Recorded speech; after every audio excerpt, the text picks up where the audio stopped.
जल्दी से अगर आप इन दोनों खबरों पर समझा पाए दर्शकों को। एक तरफ तो मुस्तफा खामेनेई कह रहे हैं भाई हम अपनी जो फायरिंग है वो रोक देंगे, मतलब सीज फायर बिल्कुल सही है जो अमेरिका कह रहा है, लेकिन दूसरी तरफ इजराइल खुश नहीं है क्योंकि शायद उसे लग रहा होगा कि हमने कुछ हासिल ही नहीं किया इस जंग में।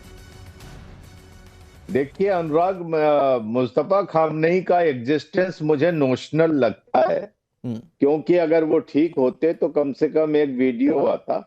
लेकिन जिसने भी वहां पर जो भी ले रहा है डिसीजन, उसने ये चीज पास की है। और आप थोड़ी देर पहले कह रहे थे कि कुछ अटैक्स चल रहे हैं, तो ये ईरान के अंदर जितने भी कम्युनिकेशन सेटअप है वो छिन्न भिन्न हो गए हैं।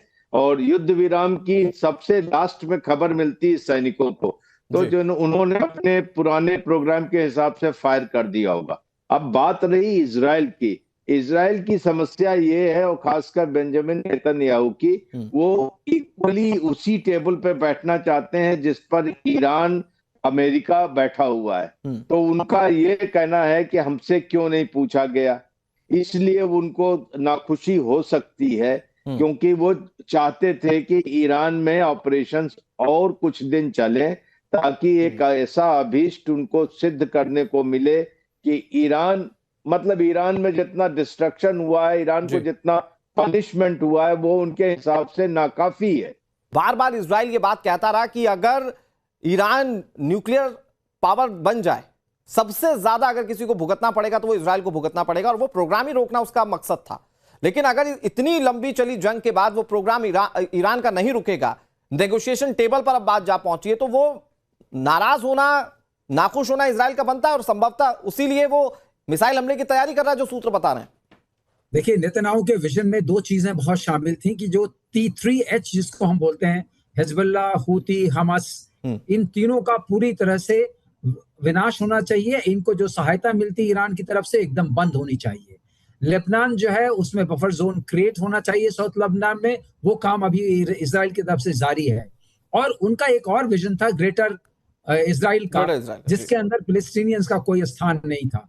वो सारी चीजें अपनी जगह अटक जाती हैं अगर ये युद्ध विराम होता है, और जब तक ईरान पूरी तरह कमजोर नहीं होता है तब तक ये चीज हासिल होनी पॉसिबल नहीं है। और अब ईरान ने ये साबित किया है कि वो लड़ भी सकता है, खड़ा भी रह सकता है, और इंड्योर भी कर सकता है। तो ये एक्चुअली एक उल्टी खबर हो गई, जिसके लिए चले थे वो तो नहीं हुआ।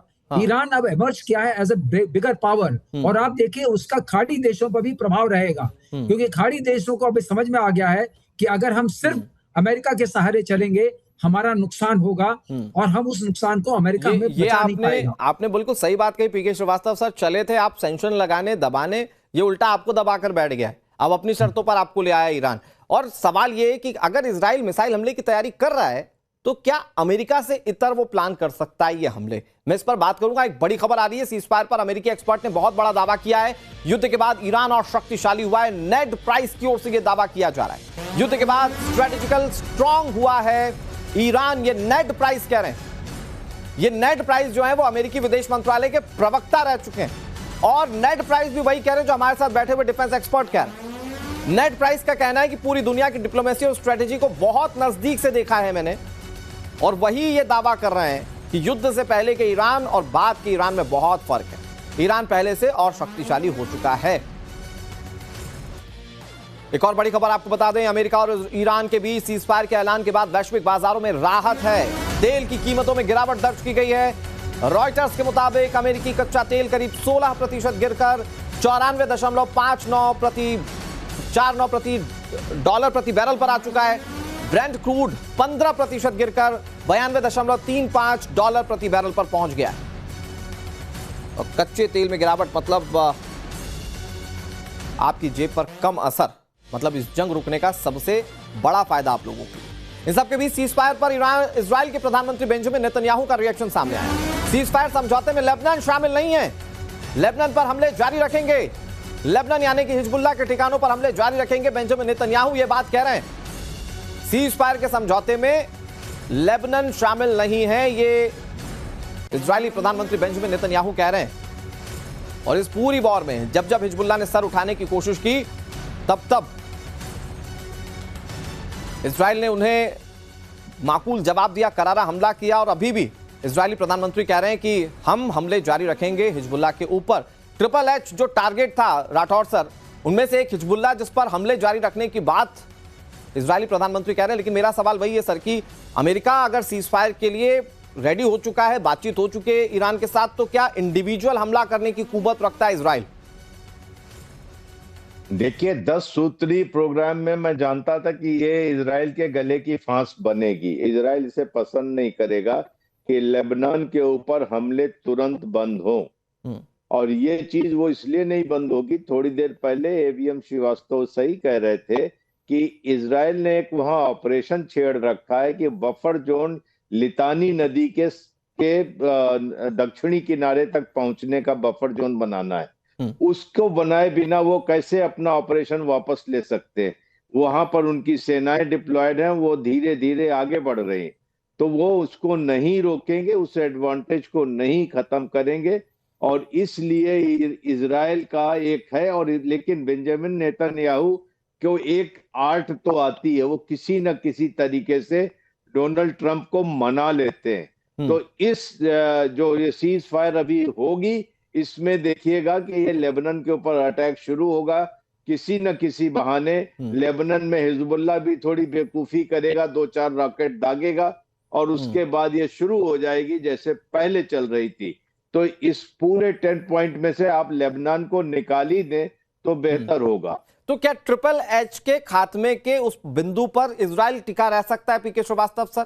क्या इंडिविजुअल हमले करने की कुव्वत वो करता है? और मैं उसको दूसरे तरीके से भी समझना चाहूंगा, क्या ईरान से अभी भी किसी मोर्चे पर जंग लड़ने की कोशिश इजराइल कर सकता है? क्योंकि जैसा कि अभी खबरें मिल रही, सीज फायर में सिर्फ अमेरिका और ईरान ही शामिल है, इजराइल का जिक्र बहुत हो नहीं रहा है उसमें। देखिए अनुराग, ये अपने आप में सुनिश्चित है कि अगर ट्रंप बोलते हैं नेतन्याहू को कि आप हमले ईरान पर रोक दीजिए, उनको रोकना पड़ेगा, क्योंकि बिना ट्रंप की सहायता के, बिना यूएस की सहायता के इजराइल को इस वॉर को कंडक्ट करने में बहुत डिफिकल्टीज आएंगी। और उसमें सबसे बड़ी डिफिकल्टी यह है कि ये लड़ाई 40 दिनों से चल रही है। उससे पहले वो वहां भी, तो यहाँ पर इंटरसेप्टर्स जो हैं जिनसे आप अपनी सुरक्षा करते हैं, वो उनकी कमी बहुत ज्यादा होगी, और बहुत ज्यादा वो जो है उसके लिए इंटरडिपेंडेंट है अमेरिका के ऊपर और अपने इंडस्ट्रीज के ऊपर। तो जहां तक सवाल है कि इसको कैरी ऑन करने के लिए ऊपर से प्रतिष्ठा का भी सवाल है। अगर नेतन्याहू ट्रंप की बात नहीं मानते हैं तो आप समझ लीजिए पॉलिटिकल लॉस जो ट्रंप को होगा वो और भी ज्यादा होगा। तो इसलिए नेतन्याहू को उनको मानना ही पड़ेगा। लेकिन हाँ, जो बात कह रहे हैं कर्नल राठौर बहुत सही कह रहे हैं कि नेतन्याहू ये कहेंगे हम ईरान पर हमला नहीं कर रहे हैं, लेकिन लेबनान के जो दक्षिणी जो उसका किनारा है, जो लितानी रिवर के साउथ में पड़ता है, उसका बफर जोन बनाना वो एक अलग प्रयास है। लेकिन आपने बहुत अच्छा सवाल पूछा, अगर वो प्रयास जारी रखना चाहते हैं और ईरान खड़ा है, तो आप समझ लीजिए उसकी लाइफ लाइन हिजबुल्लाह की खड़ी हुई है, क्योंकि हिजबुल्लाह का डिफेंस बजट $1 बिलियन था जो उसको ईरान प्रोवाइड करता था हर साल, और $1 बिलियन जो है बहुत सारे देशों का डिफेंस बजट नहीं है। बिल्कुल, तो आप समझ सकते हैं उसके पास अगर रॉकेट लॉन्चर्स खरीदने हैं, ड्रोन्स खरीदने हैं, मिसाइल्स खरीदनी है, गन्स खरीदने हैं, उसके लिए उसके बाद बहुत बहुत आर्थिक संपन्नता है। तो हिजबुल्लाह को बिना ईरान की सहमति के खत्म करना तो ये भी है कि इस जंग में बहुत कुछ खोया ईरान ने भी है, वो भी चाहेगा सीज फायर हो। तो क्या ये भी एक संभव है कि वो अब तक जो हिजबुल्लाह का साथ देता आया ईरान, कम से कम शांति प्रयासों के लिए हिजबुल्लाह को छोड़ दे और इजराइल को कहे कि भाई आपका ये शिकार है तो आप इसको अपने तरीके से डील कीजिए? मैं पीके श्रीवास्तव से फिर आ रहा हूं आपके, एक बड़ी खबर आ गई है, उसका रुख कर लेते हैं। हाइपोथेटिकल बात मैंने कही सर, जाहिर बात है कि आप तकनीकी बिंदु पर बात करना चाहेंगे। एक बड़ी खबर है, सीज फायर को लेकर ईरान का पोस्ट, ईरानी सभ्यता के आगे अमेरिका झुक चुका है। तस्वीर में ट्रंप को झुका हुआ दिखाया गया, वो तस्वीर भी हम आपको दिखाएंगे। और बहुत बड़ी खबर आपको ये दिखा रही है, देखिए कल डोनाल्ड ट्रंप, ये ईरानी सभ्यता का मामला क्या है मैं आपको समझाता हूं। कल डोनाल्ड ट्रंप डेडलाइन पूरा होने से पहले कह रहे थे पूरी सिविलाइजेशन को खत्म कर देंगे, लेकिन डेडलाइन खत्म होने से पहले पहले सीज फायर हो गया, जंग खत्म हो गई। और अब ईरान कैसे मजे ले रहा है, ये बिल्कुल सही शब्द है।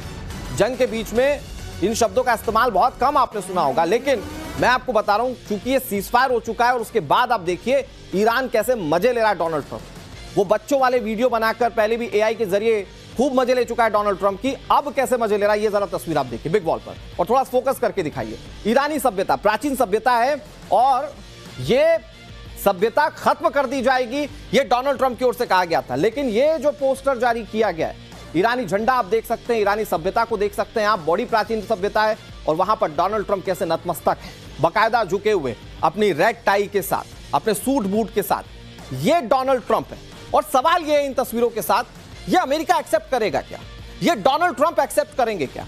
क्योंकि डोनाल्ड ट्रंप अपने आप को पूरी दुनिया में दादा दिखाना चाहते हैं। अमेरिका दिखाता आया है अपने आप को दादा, लेकिन कई युद्ध ऐसे रहे, वियतनाम का ले लीजिए, अफगानिस्तान ले लीजिए, जहां अमेरिका नहीं जीता है, और अब उनमें आप ईरान को शामिल कर लीजिए, और ईरान कैसे मजे ले रहा है उसके बाद आप देखिए, वो सीजफायर के बाद ईरान कैसे मजे ले रहा है। ये डोनाल्ड ट्रंप नतमस्तक आपको दिख रहे हैं। इसी सिविलाइजेशन को कल तक खत्म करने की बात कह रहे थे, और अब ईरान बता रहा है अमेरिका को कि अब आप उसके आगे कैसे नतमस्तक हो गए। ये तस्वीरें ईरान की ओर से साझा की गई। इस बीच एक और बड़ी खबर आपको बता दें, अमेरिकी राष्ट्रपति डोनाल्ड ट्रंप का बयान सामने आया है। ईरान के साथ युद्ध विराम समझौता अमेरिका के लिए पूर्ण और निर्णायक जीत है। ट्रंप का कहना है कि उन्हें विश्वास है कि ईरान को बातचीत की मेज पर लाने में चीन की भूमिका थी। उन्होंने कहा कि समझौते के तहत ईरान के यूरेनियम का पूरी तरह से ध्यान रखा जाएगा। अब ये तो भाई फेस सेविंग का एक तरीका है अमेरिका का कि भाई हम भी जीत गए। मतलब राठौर सर चार लपड़ खाने के बाद अमेरिकी राष्ट्रपति कह रहे हैं हमने भी तो एक मारा था। ये तो वही वाली बात दिख रही है सर। अनुराग, ये लपड़ बहुत दिनों के बाद सुना है मैंने। सर वो डोनाल्ड ट्रंप के लिए इस तरह की मजाकिया चीजें निकल आती हैं। लेकिन बात ये है कि जो भी गलती करता है तो आज के युग में उसको सुनना भी पड़ता है।